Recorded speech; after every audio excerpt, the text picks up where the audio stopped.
এই স্যারে কি ভুলভাল পড়ায়, মাথায় আমার কিছুই ঢোকে না। আমার মনে হয় এইবার কাও এসএসসি পরীক্ষায় পাস করা আর হইতো না। ঠিকই কইছিস রে বারুদ্দি। একই ক্লাসে 5 বছর ধরে পড়ে রইছি, আর আমার লগের বন্ধুরা পড়ালেখা শেষ কইরা চাকরি বাকরি করতেছে, কেউ আবার বিয়াও করে লাইছে। আমার মনে হয় না যে আমি এসএসসি পরীক্ষায় পাসও করতাম না, আর আমার মনে হয় বিয়াটাও করতে পারতাম না রে বারুদ। ওই তোরা চুপ কর, স্যার আইতাছে। Good morning sir. ওই শালার পুতারা গুড মর্নিং কি বৈশা থেকে কয়, দাঁড়াই থেকে খাওয়া লাগে জানোস না? ফাজিলের বাচ্চারা। আমি প্রশ্ন করবো, তোরা উত্তর দিবি।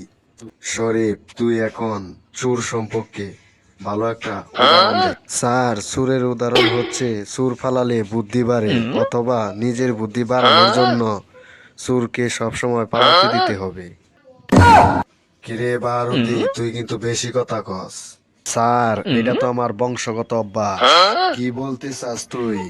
স্যার, আমি আর কি বলবো, আমার দাদাই ছিলেন একজন রাস্তার হকার, আর আমার বাপে ছিলেন একজন মলম ব্যবসায়ী। আচ্ছা, বুঝতে পারলাম। তাহলে তোর মা? স্যার, আমার মা তো একজন মহিলা। বুঝতে পারছি, তোদের দিয়ে কিছু হবে না। আবুলকেই প্রশ্ন করতে হবে। এই আবুল, তুই বলতো মুরগি কেন জিরাফের মতো লম্বা হয় না?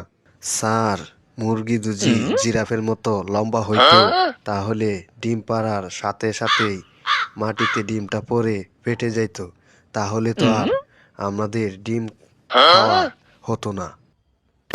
কিরে বাহারুদ্দি, তোর আবার কি হলো? মন খারাপ করে বসে আছিস? না স্যার, কই মন খারাপ না তো। লজ্জা পাইস না, আমারে বন্ধু মনে করিয়া সবকিছুই কইতে পারিস। ক, শুনি কি হইছে। তাহলে শুন বন্ধু, গতকালকা তোর মাইয়া আমারে ব্যাকআপ করে দিছে, এই জন্য মনটা খারাপ। ওই শালার ফুতেরা, ভাবছিলাম তোরারে এইবার এসএসসি পরীক্ষায় পাস করায় এই ক্লাসটাতে বাইর করমু। না, তোরা যে 5-6 বছর ধরে একই ক্লাসে তাহস, এই মিলেই থাকতে হইলো। বুঝতে পারলাম যে ছাগলটা হাল চাষ হইতো না।